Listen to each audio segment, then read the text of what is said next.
is the GBN Luncheon News for today, Tuesday, April 28, 2026. Coming up in the news, police investigate death of man found hanging in Woburn. And Grenada Festival of the Arts officially launched. Regionally, Venezuela announces new energy agreement with Barbados. And internationally, Somalia's malnourished children hit hard by Iran war. In sports, Guyana trails Windward Islands in West Indies Championship. The first segment comes to you compliments Bryden and Miners.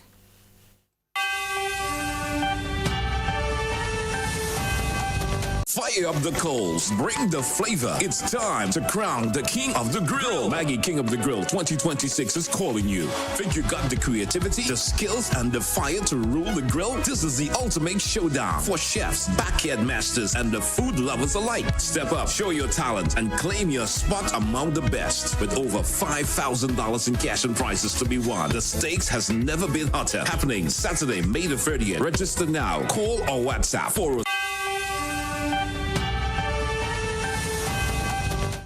I am Diedra Sealey with the details. The Royal Grenada Police Force is investigating after a man was found hanging in Woburn today. The deceased is said to be the victim of a recent robbery at Mount Edmund.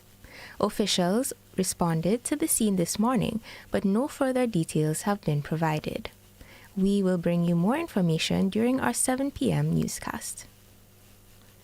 Today marked the official launch of the Grenada Festival of the Arts at the VIP conference room of the Kirani James Athletic Stadium.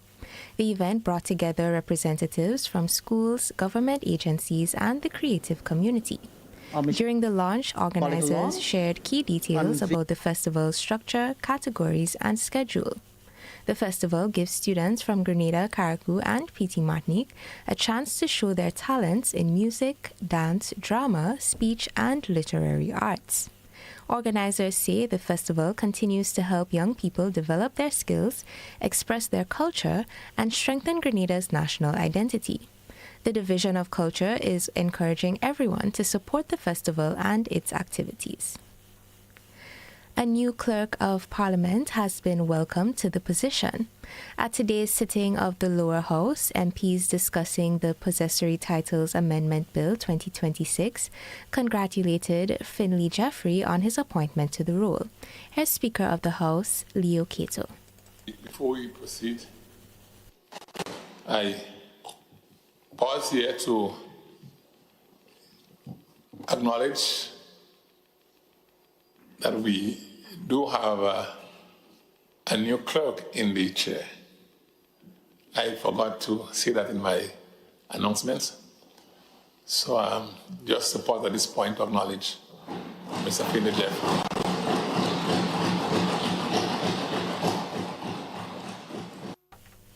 Jeffrey succeeds Adrian Joseph. And finally, Minister for Mobilization, Implementation and Transformation Andy Williams announced the first stop of the Financial Management and Literacy campaign. The announcement was also made at today's sitting of the lower house. The event will take place tomorrow, Wednesday, April 29th at 6 p.m. at the Anglican Pastoral Center in Guave, St. John. This is for every Grenadian who want to better manage their money and improve their lives. Mr. Speaker, participants will receive practical, easy-to-understand guidance on money management, the importance of insurance, how to position themselves to win contracts, and how to access business loans. There will also be presentations on accessing Build Back Better 2.0 and other government initiatives. The minister said the financial management and literacy training will be rolled out across the Tri-Island state. He encouraged all Grenadians to participate. That concludes our first segment. Regional news is up next. The second segment comes to you compliments Fortune Foods Limited.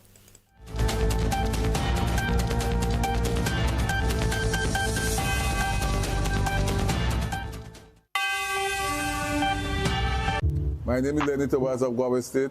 I listen to GBN 12 o'clock in the day, 7 o'clock in the night, and big up GBN. GBN, with you anywhere and everywhere.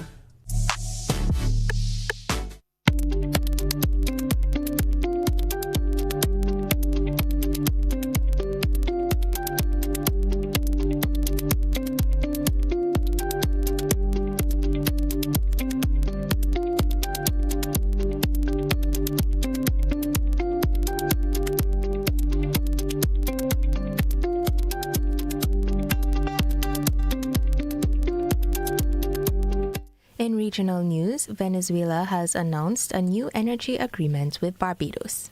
More details in this OCM report.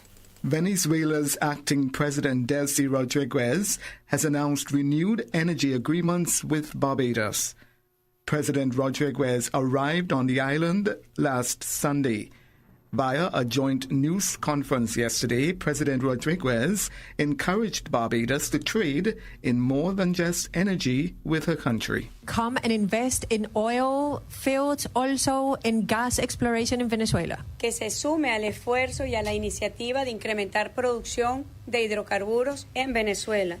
To join strength to increase the production of hydrocarbons in Venezuela. Y que podamos garantizar suministro y seguridad energética también para Barbados en el futuro. And that we can also guarantee the supply and the safety for energy to the people of Barbados in the future.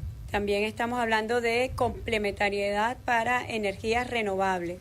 We have also discussed the complementarity for renewable energies. Que podamos fabricar juntos paneles solares. That we may together manufacture solar panels. Así que tengamos una matriz energética completa. So we can have a complete energetic sector. President Rodriguez then announced that Venezuela is keeping its former energy arrangements with Barbados. Muchos espacios para la inversión y queremos revisar nuestros acuerdos en materia de inversión y de doble tributación.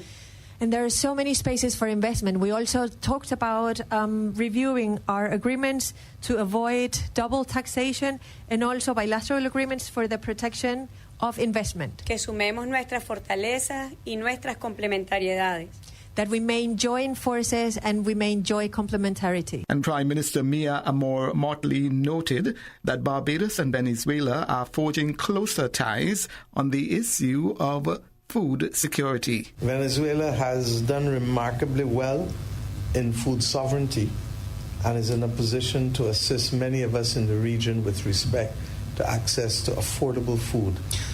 Over the last year and a half, we've seen considerable shipments of pineapples move from Venezuela to Barbados. But we believe that there are significant more opportunities, especially given the fact that Venezuela is capable of producing a wide range of food because of its broad climatic conditions across the entire country. She also explained the role Venezuela will play in her country's agricultural sector. The state visit by President Rodriguez ended yesterday afternoon. Nurses in Trinidad and Tobago are today planning to present the one-year-old government of Kamla Persad Bissessa with a gift. A total day of reflection kicks off this morning. Nurses nationwide say they will be working to rule because of ongoing matters yet to be resolved. President of the Nurses Association, Edie Stewart, yesterday outlined what his members intend to do today. You come on duty, it is 2 registered nurses on duty, and you have 20 patients. No. You only see about your quota of 6 patients per nurse, so no more than 12 patients you will see about. All the additional patients, that additional 8 patients, inform your nursing supervisor, inform the CEO, inform the chairman that they need to send staff to see about those patients. Mr. Stewart said, for too long, nurses have been ignored, and it's time to bring this to an end. Over the past weeks, the nurses have been staging some actions, pleading with the government to settle their issues. And 4 Caribbean community nationals, including a Jamaican, are accused of running afoul of the Bahamas immigration laws. Jamaican Brian Omar Brooks has been denied bail after he pleaded not guilty to obtaining a Bahamian passport by fraud. He has been charged with being in possession of a forged document, uttering a forged document, and fraud by false pretenses. When he appeared before Senior Magistrate Kendra Kelly Burrows, the prosecution yesterday alleged that Mr. Brooks, on May 4, 2024, submitted a forged immigration certificate of registration to the passport office. The prosecution said that 1 week later, Mr. Brooks obtained the passport and presented the false passport to Bahamian immigration officers on August 8th, September 6th, September 9th, October 29th, and November 11th of 2024. Omar Brooks denied the allegations and was granted $8,000 cash bail and is required to sign in at the Carmichael Road Police Station until the conclusion of his trial. The trial is set to begin on July 11th. That's it for regional news. Internationals and sports are up next. The second segment came to you compliments Fortune Foods Limited.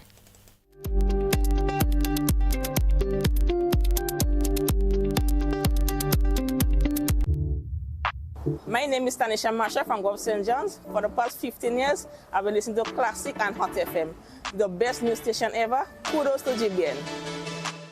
GBN, with you anywhere and everywhere.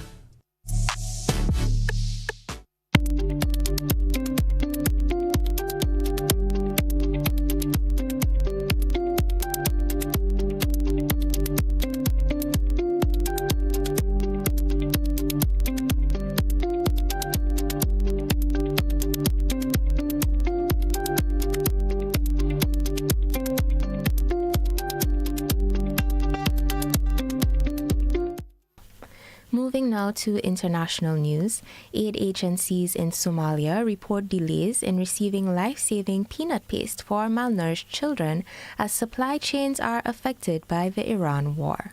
We'll get more details in this report from Reuters.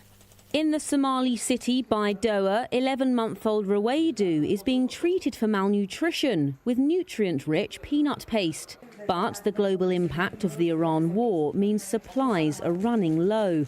Ruwaidu has been on a life-saving daily regimen of the ready-to-use therapeutic food known as RUTF since March.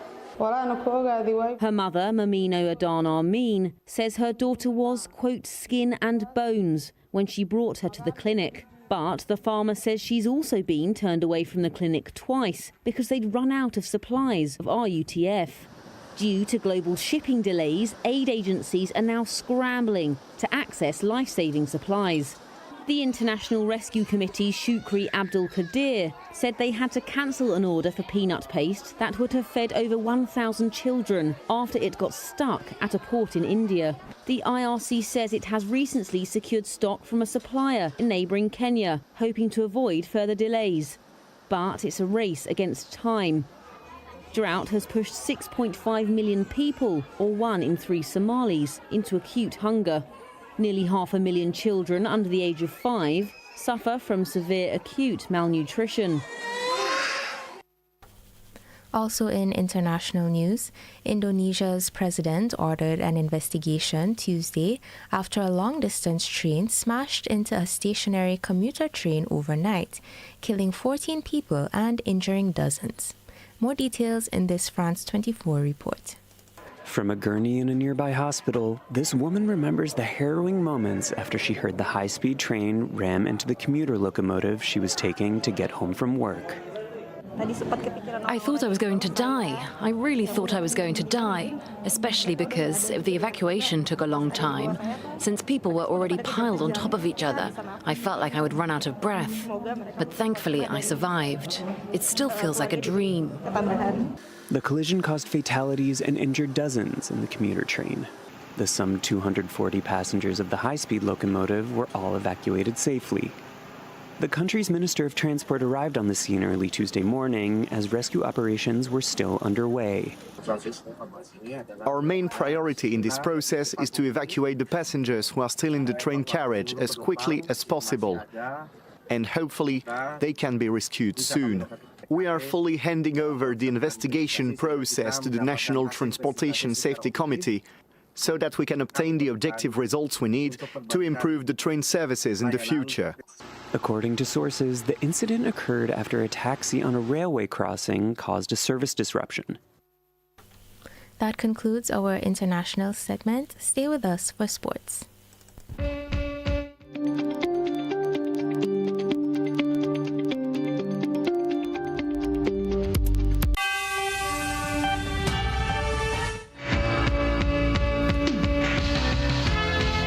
In the West Indies Championship 2026, the Guyana Harpy Eagles trailed the Windward Islands Volcanoes by 63 runs heading into Day 3 at the Coolidge Cricket Ground.